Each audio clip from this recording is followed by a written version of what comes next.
Hello, beautiful people. Welcome back to Roy Talks, where real conversation spark healing, hope, and change. Be careful of what you normalize today.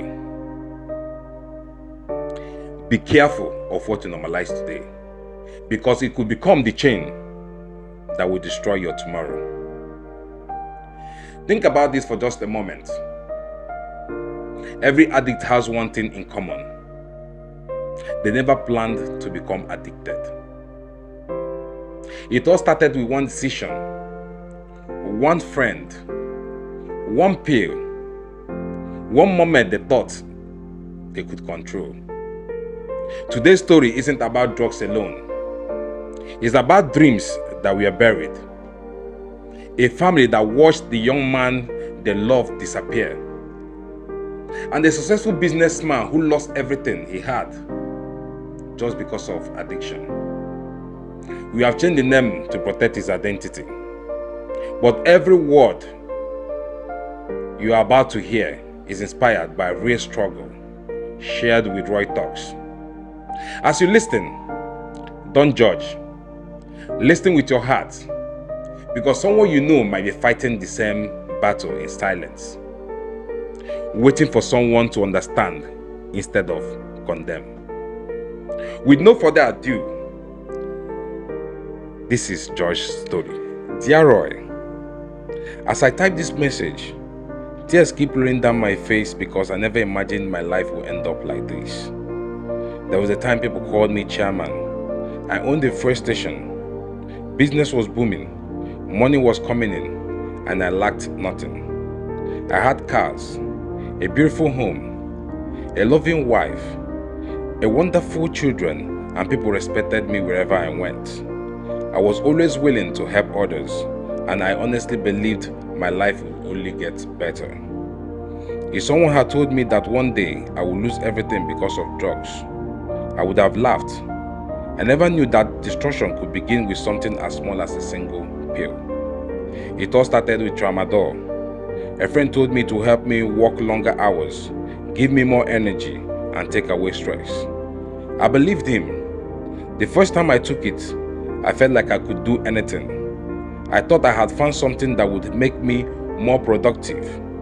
I didn't know I had opened the door to the darkest chapter of my life. As time went on, tramadol was no longer enough. My body kept craving more. Then I started taking what we called 542, also known as Refnol. I kept telling myself I would stop tomorrow, but tomorrow never came. Before I knew it, I was introduced to crack cocaine. That was when I completely lost control. The drugs changed me into someone I didn't recognize. Every morning, I no longer wake up thinking about business or family. The only thing on my mind was where I could get the next dose. My wife became invisible to me. My children became strangers. Nothing mattered anymore except getting high. The fuel station I spent years building slowly started collapsing. Instead of going to work, I spent my days chasing drugs. Customers left. Employees stole from me.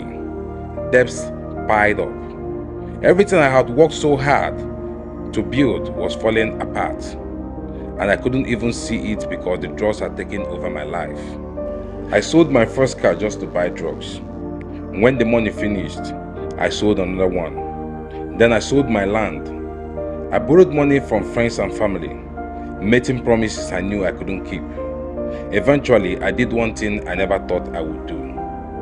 I sold my fuel station, the business that gave me respect, the business that fed my family, the business I built with years of sweat and sacrifice.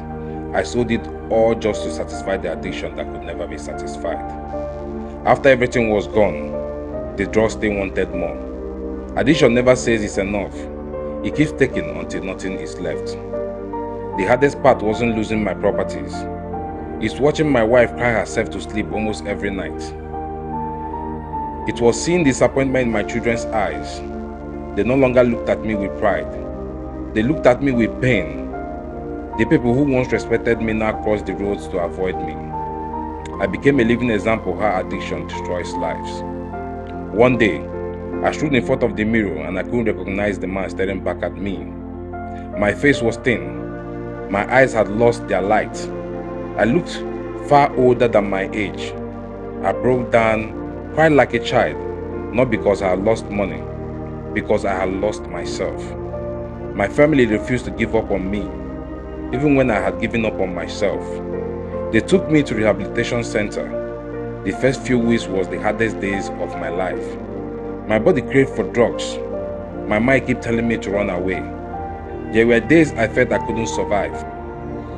But the doctors, counselors, and the love of my family kept reminding me that there was still hope. I spent 6 months in rehabilitation, 6 long months of fighting myself every single day, 6 months of learning to live without drugs, 6 months of facing the pain I have been trying to escape.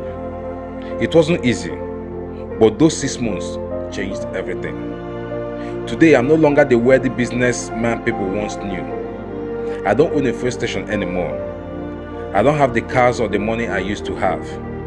Financially, I'm still trying to rebuild my life. But do you know what I have now that money could never buy? I have my life back, Roy. I have my peace back. I can look into my children's eyes again without shame. I can genuinely smile. I can sleep at night without needing drugs. Every morning I wake up with a clear mind, and for that, I thank God. Would I love to have my business back? Of course. Do I regret the decision that led to this addiction? Every single day. But I have also learned that being whole is worth more than being worthy. If I could turn back time, I would never take that first tramadol. I thought I was taking a pill, but I was actually giving away my future. I lost my business, my dignity, my peace, and almost my family because of drugs. Roy, please share my story.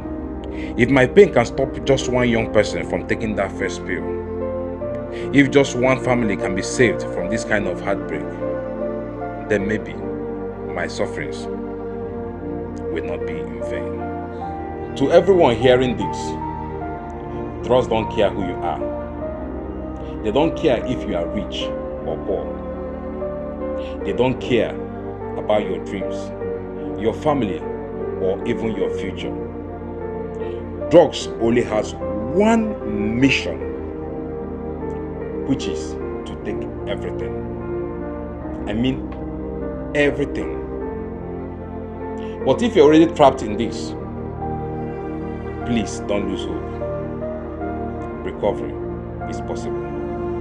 Till we meet next time, I still remain Roy.